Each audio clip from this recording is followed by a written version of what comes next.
நான் செய்யும்போது ரொம்ப நேர்த்தியாகவும் சரியாகவும் புரிதலோடும் செய்யும். ஆனால் என் புரிதல் எனக்கு சரியில்லையே நான் செய்யலாம்.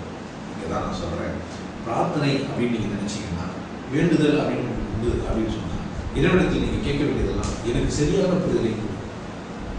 இறைவா எனக்கு என்ன பண்ணேன், சரியான நான் வேணும் வண்டி காணும் எனக்கு கடையை அடுத்த செகண்டே மில்லி செகண்ட் அடுத்ததே நான் வேலைக்காரனாக பார்க்குறேன். அந்த மாதிரியான வேலையை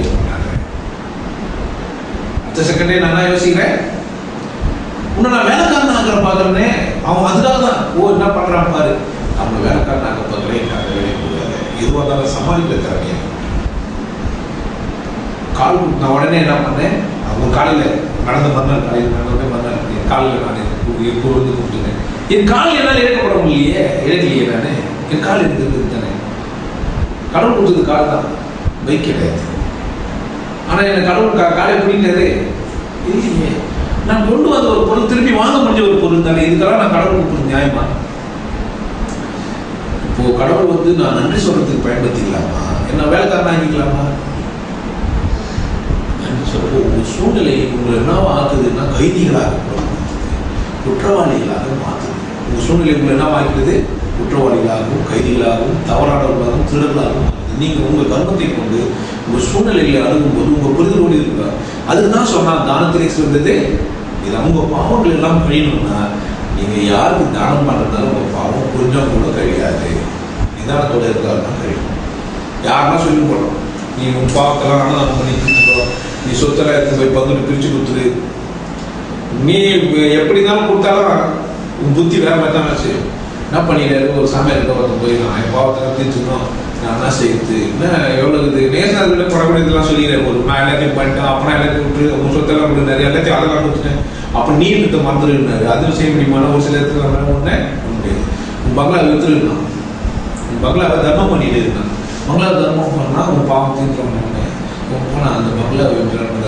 இப்போ பார்த்து பேசினானா ஐடியா புரியுது இல்லை? பூனைக்கு 3 லட்சம் இல்லை, வீடு வைக்கல, வீடு தர்மம் தான், வீடு தர்மமாக கொடுத்துருக்கேன், யார் போன வாங்கலாம் கொடுத்தாங்க.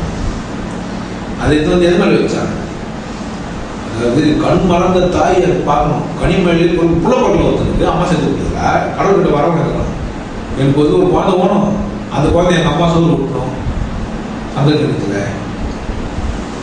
கடவுள்கிட்ட வரணும் ஐடியா.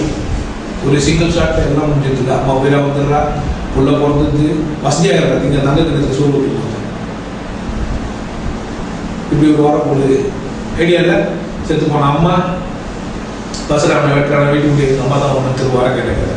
இதெல்லாம் வந்து சூழ்ச்சிகள், கர்மங்கள். உங்கள் சூழ்ச்சிகள்லாம் இந்த இயற்கைக்கே அல்லது உங்களுக்கே புரியும். நான் என்ன சொல்கிறேன், யாருன்னா புரியாதான் கிடையாது. நான் பேசுறது உங்களுக்கு புரியுங்க, புரியலன்னு சொன்னால் நான் அந்த அளவுக்கு நான் முட்டாளில்லை, நீங்களும் முட்டாளில்லை.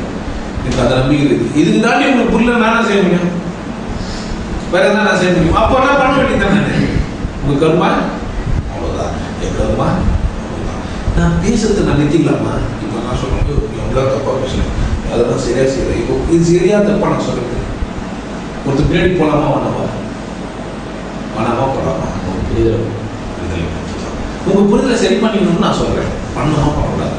அதுக்கு ஒன்றே ஒன்று தான் சொல்கிறேன், நீ காசு செலவு பண்ண வேண்டியது இல்லை, பணம் கொடுக்க வேண்டியதில்லை, நீ வந்து ஓட வேண்டியதில்லை, நீ ஆடு வெட்ட வேண்டியதில்லை, மாடு வெட்ட வேண்டியதில்லை, துட்டு போய் போட வேண்டியதில்லை, அன்னதானம் பண்ண நீதானமா இது.